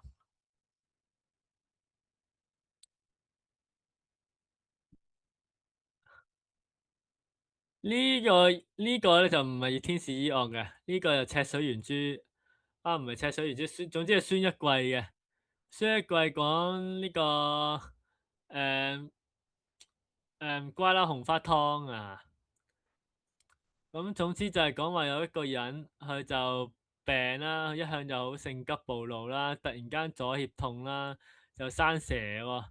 生蛇之後咧，佢就食呢個瓜溜紅花湯咧，就好翻啦咁樣樣啦。咁咧瓜溜咧其實就係質潤嘅一個藥啦，又係苦噶啦。咁跟住咧，佢就有苦又潤嘅藥，又有紅花又可以開嘅藥啊。咁咧呢個咧就入絡嘅一個法嚟噶啦。咁佢入絡得嚟咧，佢又清痰啦。咁啊，凡係一啲生蛇咧，其實都係水濕類型嘅毒嚟嘅嚇。蛇毒咧，大家要記住，蛇毒咧屬於一種濕毒，所以咧，凡係醫蛇咧，你一定要醫濕，無論係咩濕熱啊、痰濕啊，你總之醫咗佢啲濕咧，佢啲蛇就會走噶啦。例如咩藥咧？嗱，例如呢個藥瓜溜紅花湯，係咪用紅瓜溜咪醫痰濕噶咯？例如有啲人就話龍膽瀉肝湯咁啊，龍膽瀉肝湯咪去肝屙小便噶嘛，去肝火咯，利濕噶咯。啊，咁好多一啲去濕嘅藥咧，都可以攞嚟醫蛇毒嘅。例如我試過用真武湯嚟咗醫蛇毒，啊咁啊都係一樣道理啫。咁啊呢個就係睇到啦，啊瓜溜呢味藥咧，又可以通絡，又可以化痰，加埋紅花，佢可以有少少辛，有少少香又開嘅藥，加埋咪可以入絡咯。咁呢度咧有一個醫案咧，就講咗葉天士一個好著名嘅句子啊，就話咧絡虛則脹，氣阻則痛，非辛香何以入絡？苦溫何以通降嚇？咁啊，我呢度咧就揭示咗啊治絡脈要用辛香入絡嘅方法咧，就喺呢個醫案度走出嚟噶啦。咁啊，葉天士平時係冇著書立說嘅，就最主要都係醫案嗰度有啲點評咧，啲後人就輯出嚟噶啦。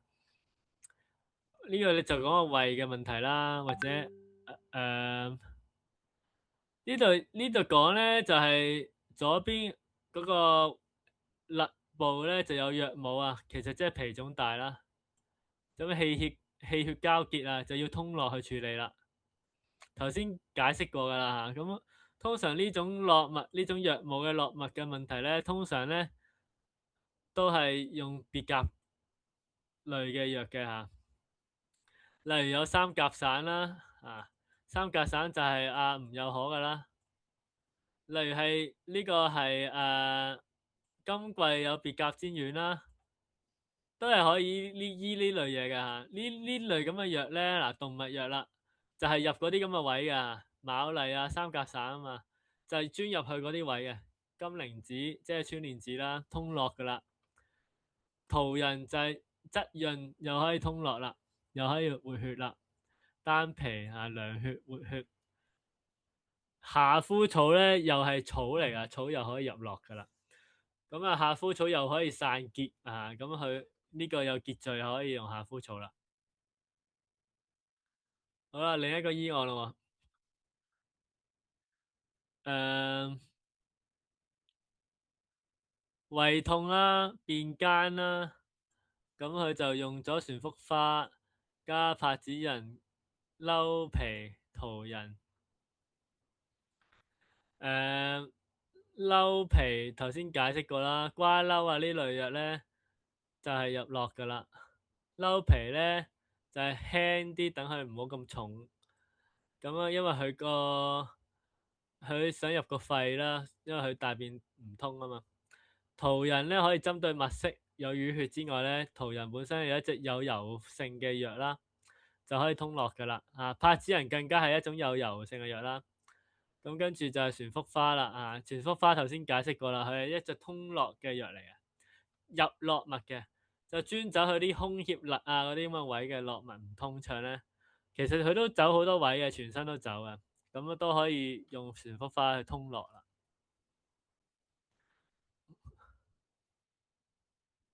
下邊呢度咧就講精加營高特胃脘心下，就重按忌久咧，痛勢稍定，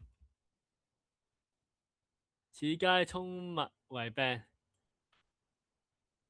咁呢個咧就係講緊咧呢個女士嚟噶啦，佢就有精加結聚嗰個位咧就喺個胃脘嘅下邊少少嘅地方。唔係喎，係胃脘心下，痛在胃脘心下，就介腰小腹。下邊落到去個小肚兩邊腰腹嗰啲位喎。咁嗰度成抽嘢咧，嗰啲絡脈都係唔通噶啦，因為佢都有埋精加啊嘛。精加積聚聚咧就係氣滯啦，通常都係講緊絡脈嘅氣滯。積咧就係實邪啦，即係有啲死血噶啦。精咧就係通常同積類似啦，加又同聚類似啦咁佢呢個佢有型高突，但係佢有時可能冇咁高突，咁所以佢叫加聚啦。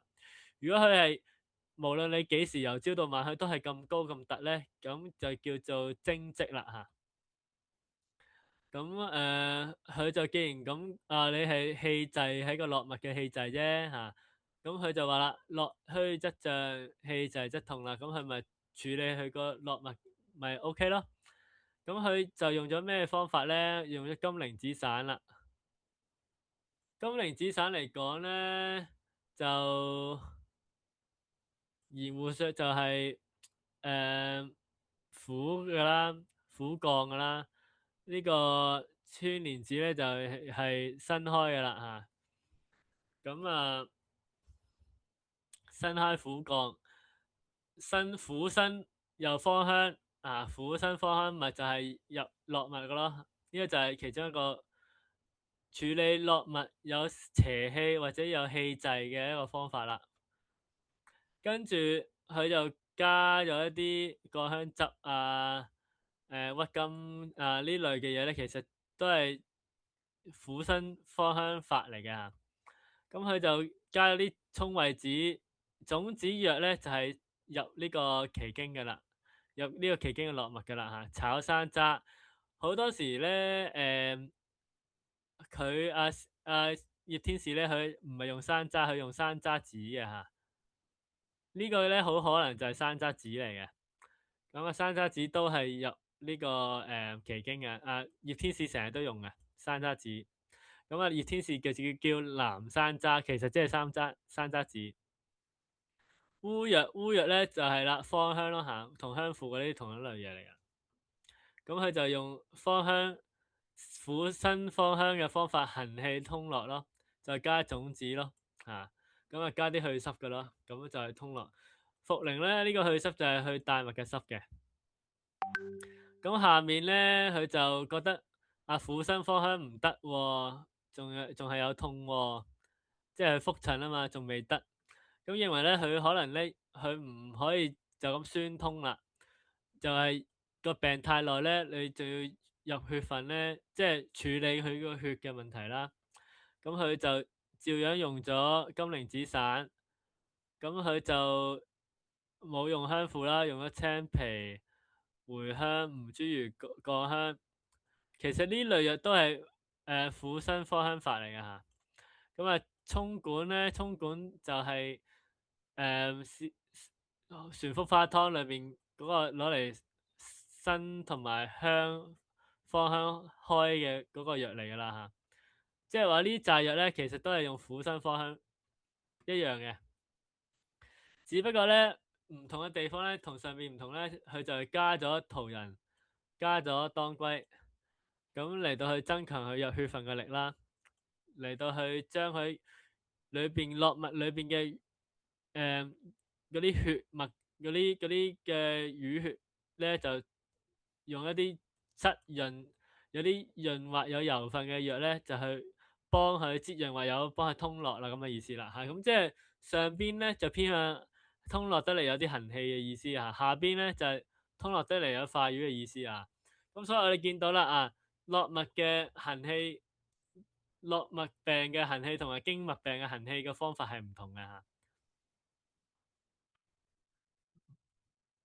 化瘀都唔同嘅，不過咧就大家就見到啦，個法係好唔同。呢度咧又講啦，腰痛啦，肋痛到腰啦，咁有時會痛到發熱發凍啊。呢個就頭先講絡脈嘅病咧係會發熱發凍啊。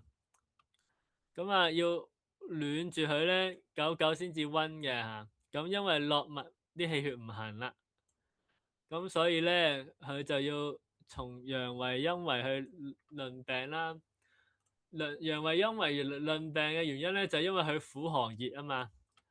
如果係去到有呢個奇經有脈督脈同埋個體表嘅聯繫有阻滯咧，好多時會痛嘅。咁所以佢呢個脅痛啦。咁所以咧佢就從陽為陰為去論病啦。咁佢就用咗桂枝同當歸啦。其實呢個就類似桂枝湯，不過佢就唔用白芍，佢就用當歸嚟到去入去個營分嚇。熱胃份咧就用桂枝，咁呢個就係桂枝湯底嚟噶。咁佢入督脈咧就用咗六角霜啦。